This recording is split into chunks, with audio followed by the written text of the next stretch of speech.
A'udzu billahi minasyaitonir rajim. Bismillahirrahmanirrahim. La haula wala quwata illa billah wa bihi nasta'in ala umurid dunyana waddin. Wassalatu wassalamu ala sayyidil mursalin sayyidina Muhammadin wa ala alihi wa ashabihi ajmain, amma ba'd. Assalamualaikum warahmatullahi wabarakatuh. Para pemirsa yang sekalian yang saya hormati, kita melanjutkan lagi pada kajian fikih tasawuf, yang mana pada pertemuan sebelumnya kita telah membahas bab siwak, yang mana semua bab-bab yang telah dibahas merupakan bab-bab yang berkenaan dengan toharoh ataupun juga berkenaan tentang bagaimana cara bersuci secara zahir.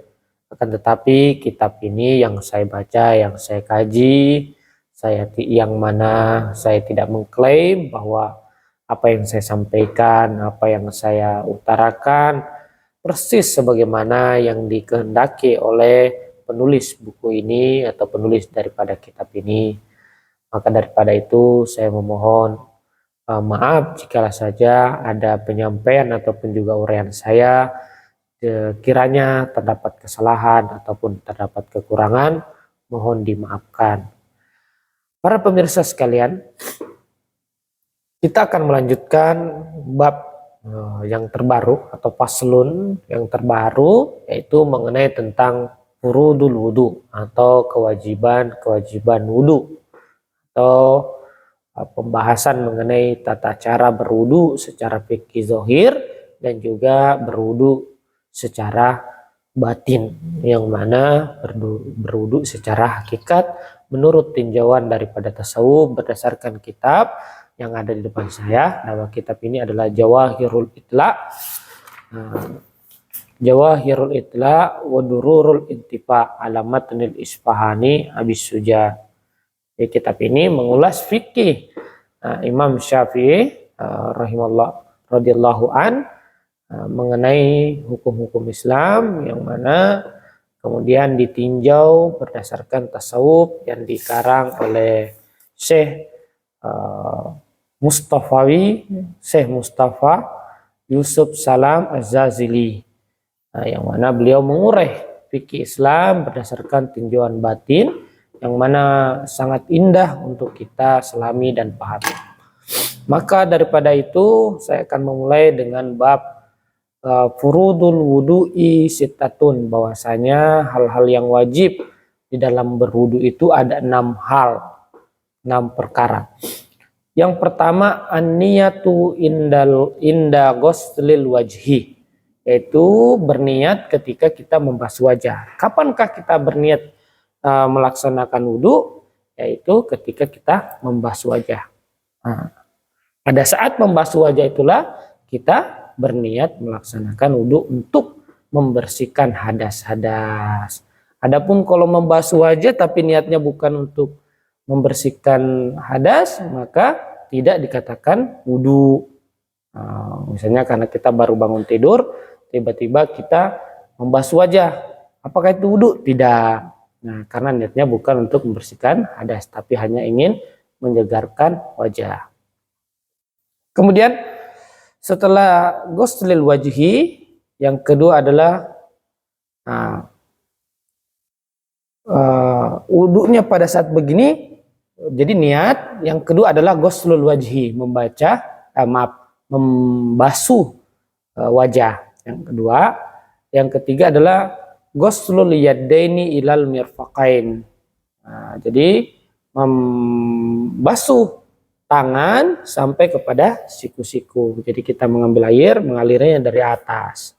Jadi para hadirin sekalian yang mendengarkan ini, bagaimana berwudu yang tepat adalah mengalirkan air dari jari-jari sampai ke mirfaq, sampai ke siku-siku.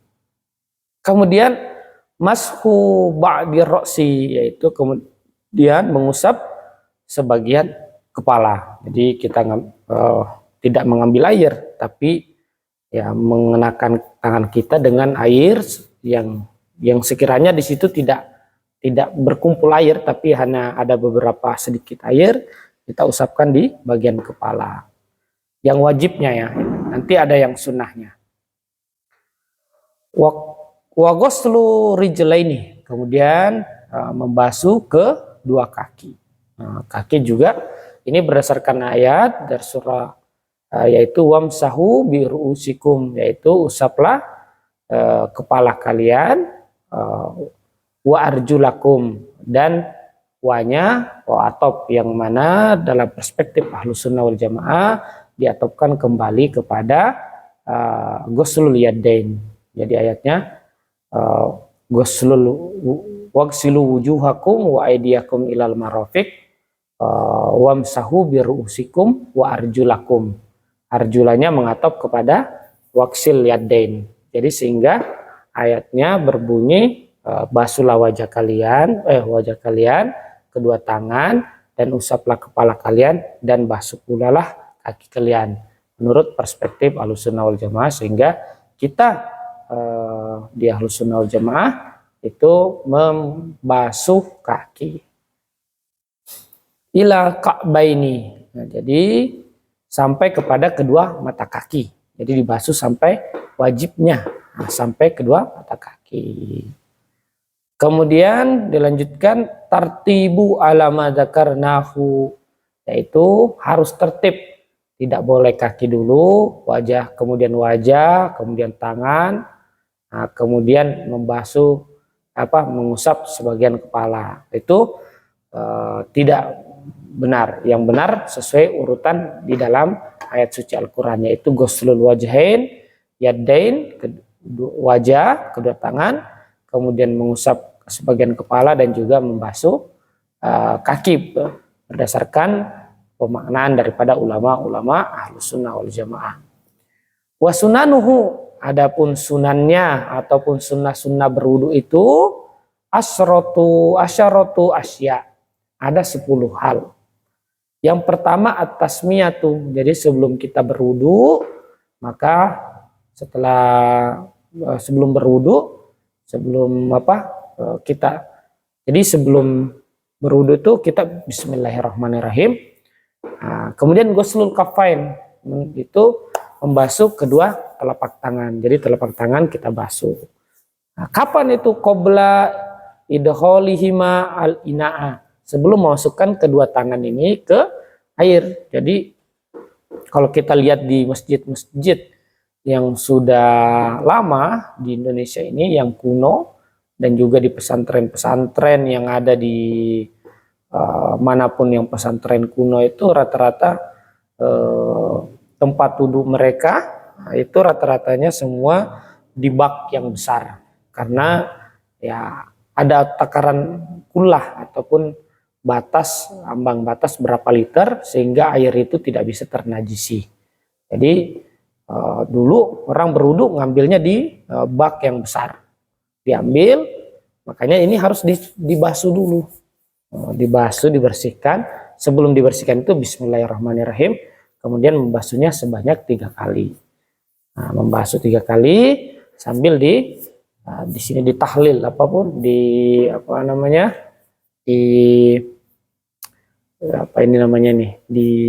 diginiin, ya, disela-selain, kita menyela-nyela tangan. Kemudian madmadatuh, yaitu setelah kita bismillah, kemudian membasuh kedua tangan 3 kali, kanan, kemudian kiri, kemudian kita sela. Setelah itu berkumur-kumur, madmadatuh. Kemudian al-istinsyak, yaitu memasukkan air ke hidung. Di sini dikatakan bahwasanya beristinsyak ini, jadi air yang kita kumur-kumur, sebagiannya kita hirup bersamaan. Jadi 1 kali kita ngambil air, itu bersamaan dengan kita airnya yang berkumur-kumur, dan juga sekaligus memasukkan ke dalam hidung. Jadi ngambil, baru kita kumur-kumurnya dikerasin, begitu juga dengan mengeluarkan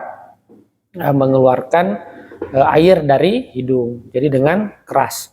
Di kumur-kumur juga kita lemparkan dengan kita muntahkan dengan keras.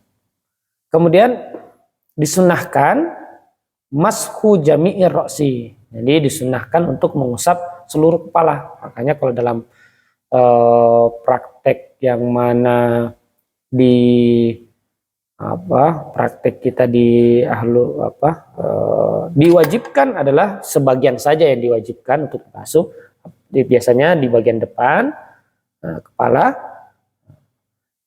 kemudian tapi disunahkan untuk dibasuh, diusap, kita mengenakan tangan air dari depan ke belakang kemudian ke depan lagi sebanyak 3 kali. Kemudian mashul uzunain. Jadi kalau masih ada air di tangan kita ataupun sudah tidak ada, kita kena air, kemudian luar dan dalam daripada telinga itu dibersihkan. Zahiruhuma wa batinuhuma, baik dalamnya maupun luarnya. Jadi bagian dalam kuping kita ataupun bagian luar. Di belakang sini. Kemudian bima'in jadid, wa bima'in jadid. Jadi ini selalu dengan air yang baru. Jadi kita selalu mengambil air yang baru. Jadi tidak mengambil air yang sudah dipakai. Wa tahlilul lihyatil kasifah, ataupun juga menyela-nyela lihya kasifah, yaitu menyela-nyela daripada jenggot yang tebal. Kalau punya jenggot yang tebal maka di sela-sela seperti ini. Kemudian wa tahlilul asabi'il yadain. Nah, tadi yang saya sampaikan, tangan juga ini di sela-sela. Nah, kemudian warijlain, dan juga pas waktu kita berwudu membasuh kaki, ya jari-jari kaki itu ya selalu kita sela-sela. Begitu juga pas sewaktu membasuh tangan, maka itu kita sela-sela. Kemudian disunahkan juga takdimul yamin alal yusra, bahwasanya kita mendahulukan yang kanan daripada yang kiri. Jadi membasuh telinga kiri dulu 3 kali, kemudian mengusap telinga kiri 3 kali, kemudian juga telinga kanan 3 kali, kemudian telinga kiri 3 kali. Yang bersihkan tangan kanan 3 kali, kemudian tangan kiri 3 kali. Wa taharatu salasan, itulah yang tadi dikatakan taharatu salasan, artinya ini dilakukan secara 3 kali secara berturut-turut, disunahkan untuk melakukannya secara 3 kali berturut-turut. Kemudian dikatakan mualatu secara bahasa artinya berkesinambungan. Jadi tidak bisa misalnya sudah mencuci ghuslul wajhi, yaitu mencuci wajah, sudah menyuangkan wajah, kemudian kita tinggalkan lama, berhenti jedahnya, kita tidak langsung melanjutkannya kepada yang tindakan kedua, yaitu mencuci tangan. Nah, begitu juga setelah mencuci tangan, kita tidak langsung mengusap kepala. Nah, begitu juga setelah mengusap kepala, kita harus langsung berkesinambungan langsung dengan mencuci kaki. Itulah maksud daripada mualat ataupun berkesinambungan. Tidak boleh ada jeda yang begitu panjang yang mana orang menganggap ini orang tidak berwudu, atau orang ini sudah tidak lagi berwudu tapi misalnya sedang makan atau ngobrol. Inilah secara zahir apa yang disampaikan oleh Abu Suja Isfahani atau dalam kitab Ghayatul Ikhtisar yang berkenaan tentang fikih Imam Syafi'i. Kemudian dilanjutkan bagaimana makna secara batinnya, makna daripada apa yang telah saya sebutkan tadi, bahwa saja ada 6 perkara yang wajib dilakukan dalam wudu dan ada 10 hal yang disunahkan untuk dalam wudu. Kita lihat di sini dikatakan qauluhu furudul wudu, kewajiban wudu itu apa itu? Nah, di sini dikatakan kewajiban wudu itu atau sesuatu yang bisa menyebabkan wudu ataupun juga mewajibkan wudu. Hal-hal yang wajib dalam wudu itu artinya bahwa apa yang bisa menyebabkan wudu atau apa yang bisa menyebabkan hati itu bersinar. Makanya di sini dikatakan al-munir lil qalbi wal wajhi wal yadaini war ra'si war rijlaini wala yamkunu dukhulu fil hadratillah illa bihi wa hiya sittatu asya. Jadi yang menyinari hati, wajah, kedua tangan, kepala, kedua kaki, tidak akan mungkin semua itu masuk kepada kehadiran Allah Subhanahu wa taala kecuali dengan 6 perkara. Jadi hati kita, wajah, kedua tangan, dan juga kedua kaki dan kepala kita itu tidak akan mungkin memasuki gerbang spiritual. Seluruh panca indera kita ini, seluruh alat-alat daripada kehidupan kita ini tidak akan bisa masuk kepada memahami ataupun juga mengalami kehadiran Allah Subhanahu wa taala. Jadi wudu itu adalah cara kita untuk bagaimana mengalami kehadiran Allah Subhanahu wa taala, atau mengalami sesuatu yang tidak bisa kita jelaskan, tapi kita bisa rasakan. Makanya dikatakan la yumkinu dukhulu fi hadratillah, tidak mungkin masuk ke dalam kehadiran Allah Subhanahu wa taala illa bih, kecuali dengan 6 perkara. Pertama, awwaluha niat. Tidak akan mungkin seseorang itu bisa memasuki ataupun bisa juga mengalami ataupun juga bisa merasakan kehadiran Allah Subhanahu wa taala kecuali dia melakukan hal yang pertama, yaitu an-niat, berniat. Ma'asi hatiha qaulan wa fi'lan ma'a musahabatil himmah ma'ahuma. Yaitu niat itu dilakukan secara ucapan dan juga perbuatan, tapi bersamaan dengan himmah, bersamaan dengan keinginan benar-benar untuk merasakan kehadirat Allah Subhanahu wa taala dalam kehidupan ini. Itulah berwudu. Berwudu kita membuka akses ataupun juga menyediakan, membuka jalan agar kita bisa merasakan kehadiran Allah Subhanahu wa taala dalam kehidupan ini. Pertama, niat, berniat ingin merasakannya. Yang kedua yaitu indal ghusli.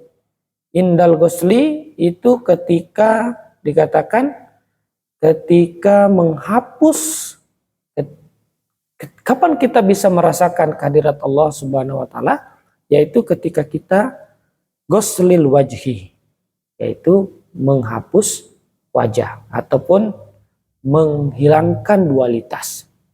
Menghilangkan dualitas artinya di sini dikatakan siwa. Siwa itu artinya selain Allah Subhanahu wa taala, tapi saya terjemahkan sebagai dualitas.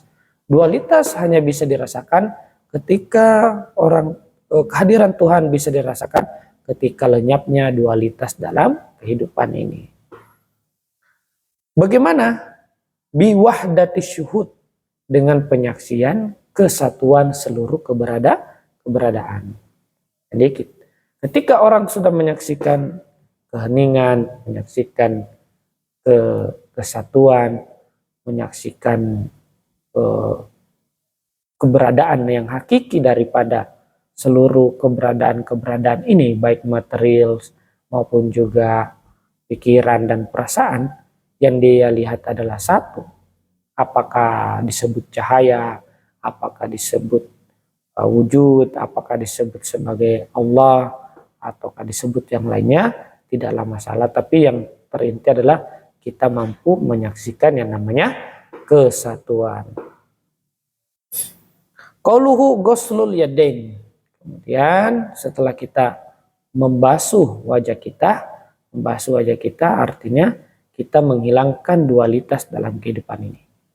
Di dalam keheningan yang dalam, seseorang melihat bisa merasakan kehadiran Allah Subhanahu wa taala, maka pada saat itu dia harus menghilangkan yang namanya siwa ataupun yang disebut dengan dualitas kehidupan. Dengan apa? Biwahdati syuhud, dengan penyaksian kesatuan. Adapun makna daripada ghuslul yadain yaitu membasuh kedua tangan, yaitu adalah kita mampu melihat bahwa seluruh keberadaan ini, seluruh tindak tanduk kita, seluruh gerakan di semesta ini adalah di sini dikatakan biwahdatil af'alil mutasarrifati fil wujud, bahwa kesatuan dari seluruh perbuatan, bahwa yang melakukan ataupun yang menggerakkan seluruh keberadaan ini yaitu dalam eksistensi ini adalah Allah Subhanahu wa taala. Ma'al mirfaqaini, itu sampai kepada siku-siku. Wahuma hajizina ma baina syariah wal haqiqah. Mirfaqaini itu adalah sebuah penghalang antara syariat dan hakikat. Itu kita menghapus sampai siku-siku, membasuh sampai siku, artinya kita menghilangkan pembatas antara syariat dan hakikat, karena pada dasarnya satu. Kemudian mashul ba'dir ra'sih, ya, kemudian menghapus mengusap sebagian daripada kepala. Di sini dikatakan kepala itu artinya simbol daripada adanya perpisahan atau adanya sesuatu disebut agyar atau sesuatu yang lain. Jadi kenapa masuk roksi? Artinya kita menghilangkan prasangka tentang keterpisahan dengan segala sesuatu. Inilah yang juga menjadi praktek daripada muqarrabah dalam kitab tasawuf ataupun juga dalam kitab Tuhfatul Mursalah, yaitu ya menghilangkan yang namanya keterpisahan atau prasangka keterpisahan dari segala sesuatu. Kemudian wa ghuslu rijlaini, yaitu menghapus kedua kaki min siwa, dari dualitas. Wa tartib, kemudian adalah secara tertib dilakukan dan berurut, yaitu marattabahul haq, yaitu apa yang Allah telah tetapkan urutan-urutannya. Qauluhu sunanuhu, adapun sunnahnya wudu itu asyaratu asya, ada 10 hal. Ya awwaluha at-tasmiyah, yang paling pertama itu adalah tasmiyah, yaitu mengucap basmalah. Bismillahirrahmanirrahim, bisa juga bismillah. Liannaha, karena tasmiyah itu minal arif billah, karena tasmiyah itu bagi orang-orang yang arif billah ataupun juga orang yang sudah mengenal dirinya, itu bimasa batikun. Kedudukan bismillah itu sama dengan kun. Kun artinya jadilah. Jadi ketika kita mengatakan bismillahirrahmanirrahim, artinya kita mengatakan terjadilah. Terjadilah kesucian, terjadilah segala hal. Kun minallahi, ya, seperti kata kun yang mana itu dari Allah. Jadi ketika kita mengatakan bismillahirrahmanirrahim, ketika memulai sebuah pekerjaan, artinya kita mengatakan terjadilah pekerjaan yang baik ini, atau terwujudlah niat yang baik ini, terwujudlah perbuatan baik ini. Walidzalika amarona biha nabiyuna sallallahu alaihi wasallam bi ibtida'i kulli mubahin syar'an. Maka daripada itu Nabi kita Nabi Muhammad sallallahu alaihi wasallam itu memerintahkan kita untuk membaca basmalah di setiap permulaan segala perbuatan yang mubah. Qauluhu ghuslul kafain, kemudian ada perkataan dari, yaitu mencuci kedua telapak tangan.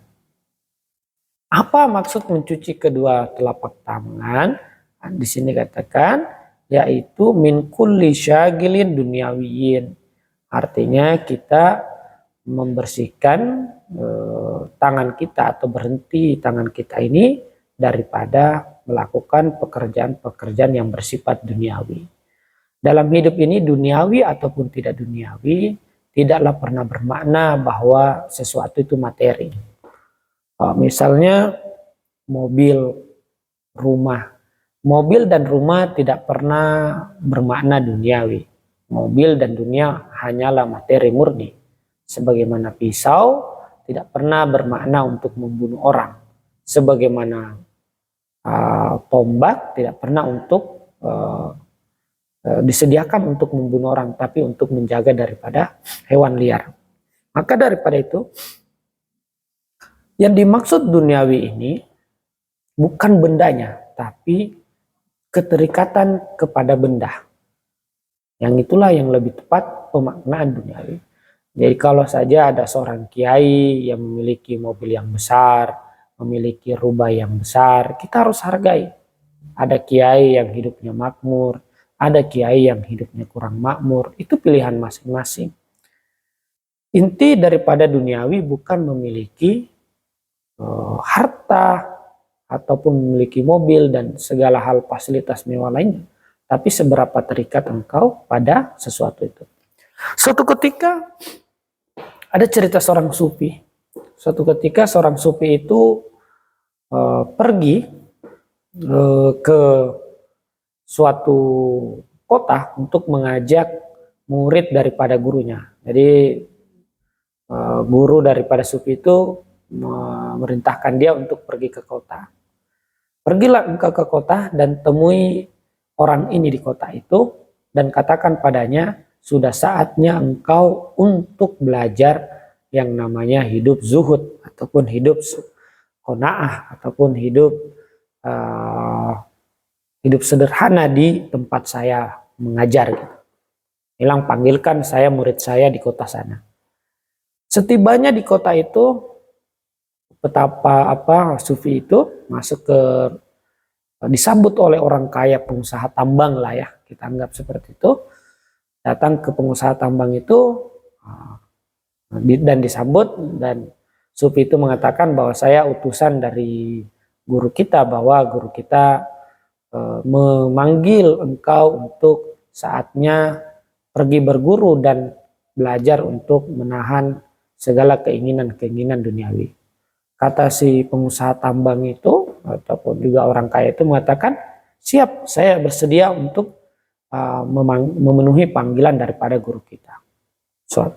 Dan akhirnya pun beberapa saat kemudian sufi itu dengan pengusaha tambang yang kaya raya itu pun akhirnya pergi meninggalkan rumah pengusaha itu bersama, di mana rumah pengusaha itu ada istrinya, anaknya dan seluruh kekayaannya, mereka tinggalkan. Saat ingin melewati gunung, beberapa gunung telah dilewati, tiba-tiba sang sufi mengatakan kepada seorang pengusaha itu bahwa, bisakah kita kembali ke rumah engkau? Nah, pengusaha itu bertanya, kenapa kita harus kembali? Bukankah tujuan kita di balik gunung sana? Kata sufi itu, aku melupakan satu hal gitu. Aku melupakan tasbih yang aku pegang selama ini bertahun-tahun. Aku merasa nyaman ketika bertasbih dengan tasbih itu. Bisakah kita kembali gitu? Nah, seorang pengusaha tambang itu mengatakan, itulah bedanya aku dengan dirimu, bahwa aku berani untuk melepaskan segala kemelekatan yang aku pernah alami, yaitu rumah, jabatan, dan juga tambang, kekayaan, anak, relasi, dan segala hal yang gemerlap dunia. Aku berani untuk meninggalkannya, tapi engkau tidak berani meninggalkan hanya sekedar tasbih yang mana engkau sudah terikat. Jadi yang menjadi permasalahan di dunia ini bukanlah kepemilikan kita kepada sebuah benda atau kepemilikan kita pada sebuah jabatan, tapi keterikatan ataupun identifikasi kita kepada jabatan ataupun juga benda tertentu ataupun makhluk yang kita cintai. Itulah makna duniawi yang hakiki.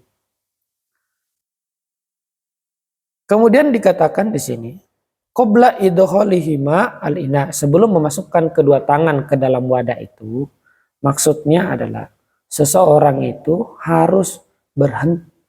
Sebelum kita memasukkan tangan kita ke dalam kolam itu kan kita harus membasuh tangan kanan kita 3 kali dan tangan kiri kita 3 kali. Maksudnya apa? Kita harus berhenti dari kecintaan ataupun keterikatan ataupun hal-hal yang bersifat duniawi, yaitu keterikatan pikiran kita dengan duniawi itu harus kita bersihkan. Sebelum memasukkan kedua tangan kita ke dalam yang namanya kolam yang mana di situ ada air. Maksudnya sebelum masukkan kedua tangan kita dalam bejana atau apapun itu, maksudnya adalah sebelum kita melakukan beramal dengan ilmu kita lakukan. Ketika kita beramal dengan ilmu kita lakukan, yang mana tangan kita ataupun juga pikiran kita sudah tidak lagi mengalami keterikatan yang begitu erat kepada sesuatu tertentu di luar sana, maka pada saat itu ilmu kita menjadi ilmu yang bermanfaat. Sangat dalam pembahasannya. Kemudian selanjutnya pembahasan tentang madmadatu, berkumur-kumur wal istinsyak, yaitu memasukkan air ke dalam hidung. Ada yang mengatakan kita ambil terus setelah berkumur-kumur keluarkan 3 kali, berkumur-kumur keluarkan 3 kali, berkumur-kumur keluarkan, berkumur keluarkan, mengambil air baru terus. Kemudian kita ambil air, kemudian kita hirup keluarkan, hirup keluarkan, kiri kanan, kita keluarkan dengan kanan, kemudian kiri, begitu juga ambil lagi kanan kiri. Jadi itu maksud daripada madmadatu wal istinsyak, berkumur-kumur dan mengeluarkan air dari hidung. Maksudnya apa? Berkumur-kumur itu setelah kita tadi membersihkan tangan kita daripada hadas, kemudian masukkan ke dalam itu, setelah kita membersihkan pikiran kita dari keterikatan dunia dan juga beramal dengan pengetahuan kita yang itu merupakan simbolisasi memasukkan tangan ke dalam tempat wudhu. Nah, kemudian madmadatu kita memasukkan air ke dalam mulut. Artinya setelah bersihkan pikiran, beramal, barulah kita merasakan namanya zauqus salim. Maka kita akan mendapatkan yang namanya zauq ataupun juga perasaan yang salim, yaitu yang benar. Maka pengalaman kita setelah melewati fase membersihkan kedua telapak tangan dan juga memasukkan tangan ke dalam bejana ataupun juga tempat wudhu, maka saatnya bermadmado, yaitu merasakan yang namanya zauqul zalim, yaitu merasakan perasaan yang baik ataupun merasakan pengalaman rohani. Wal istinsak, kemudian mendapatkan istinsak min rawahil ismar wa huwa faidul ilahi, mendapatkan karunia-karunia ilahi. Kemudian wa mashu jami'ir ra'si, yaitu mengusap seluruh kepala dari depan ke belakang. Wa huwa, yaitu adalah melepaskan seluruh hijab-hijab. Jadi hijab-hijab kita lepaskan. Kemudian mashu, mengusap uzunain, yaitu bil ilham, kita mampu mendengarkan yang namanya ilham. Ini diusap, semoga mendapatkan ilham. Zohiruhuma, ya mendapatkan petunjuk ilham secara zohir bisyariat. Dengan syariat kita bisa mendapatkan ilham ataupun petunjuk. Wa batinuhuma, adapun batinnya yaitu dengan hakikat. Bima'in jadid, dengan air yang baru. Nah, maksudnya air yang baru itu dengan tauhid, yaitu biwahdatil af'al, yang mana wahdatil af'al seluruh perbuatan-perbuatan kita itu adalah satu kesatuan, yang mana yang melakukan hanya satu, yaitu Allah Subhanahu wa taala, tanpa ada yang namanya dualitas.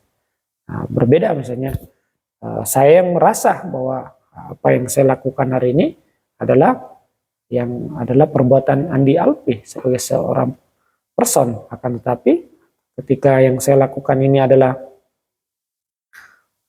saya mengalami bahwa yang melakukan ini adalah Allah Subhanahu wa taala, dan seluruh perbuatan dan seluruh tindakan di muka bumi ini adalah Allah yang melakukannya, maka itulah yang disebut dengan tauhid mutlak biwahdatil af'al.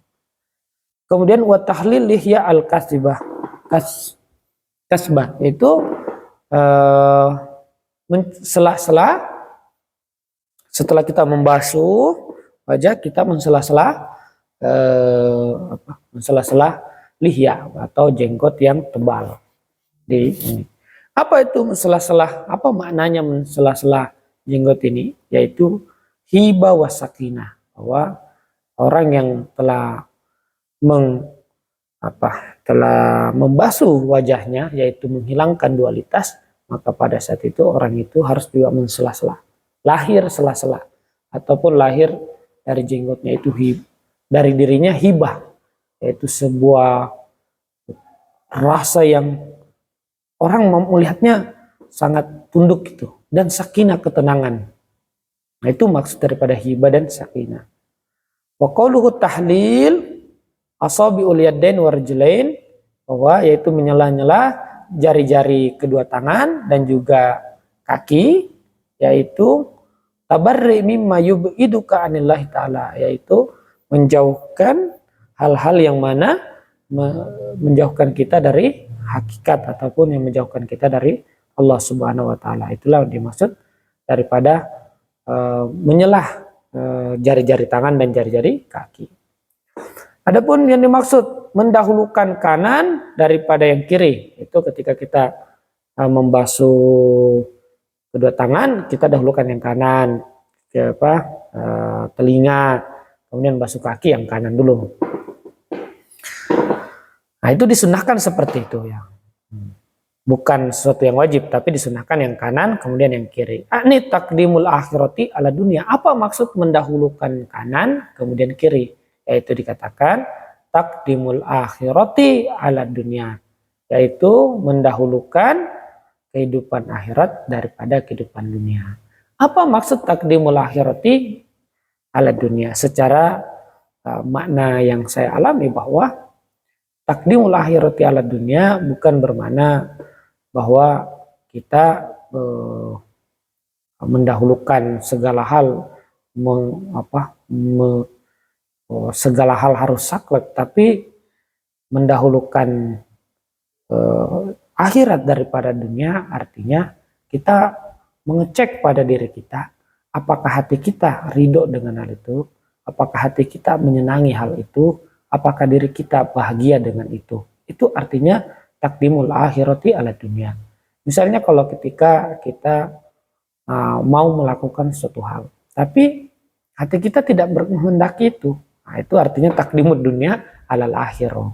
Nah, kalau takdimul akhirah ala dunia, mendahulukan akhirat di atas dunia, kita melakukan segala sesuatu dengan penuh cinta, penuh dengan kedamaian, dan juga tentu antusias. Kemudian itulah yang dimaksud dengan takdimul dunia akhirah ala dunia.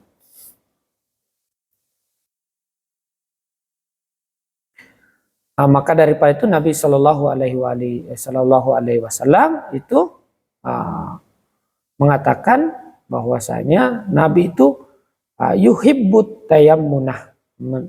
Nabi itu senang selalu melakukan segala sesuatu itu dari kanan. Maksudnya melakukan segala sesuatu itu mendahulukan akhirat daripada dunia, atau mendahulukan yang namanya apakah itu sesuai dengan kata hati. Kemudian dikatakan selanjutnya yaitu salasan atau haratu salasan, bahwa ketika bersuci itu selalu diusahakan 3 kali pengulang, karena Allah Subhanahu wa taala itu mencintai namanya yang ganjil. Al-mualat kemudian berkesinambungan bahwasanya ai fi kulli min af'ali wal aqwali bil khudur mu'tabarri anil hauli wal qaul. Bahwa selalu dalam setiap perbuatan dan juga perkataan kita selalu hadir. Jadi perbuatan dan juga perkataan kita tidak berdasarkan automatically, tapi kita menyadari sungguh-sungguh apa yang kita ucapkan dan apa yang kita lakukan. Itulah yang disebut dengan hudur, hadir. Ini adalah satu prinsip ataupun suatu kondisi yang sangat dicari, yaitu hudur, yaitu kita selalu hadir di sini dan selalu merasa menghadirkan Allah Subhanahu wa taala. Inilah makna daripada berwudu secara zahir dan batin. Semoga apa yang saya baca, apapun yang saya uraikan, kalau saja para pemirsa mendapati suatu hal yang kurang berkenan ataupun juga para pemirsa mendapati sesuatu yang salah, saya memohon maaf. Saya kiranya saya adalah makhluk biasa. La ilma lana illa ma'alam talana waghfir lana dzunubana wa'fu anna walhamdulillahi rabbil alamin. Wassalamualaikum warahmatullahi wabarakatuh.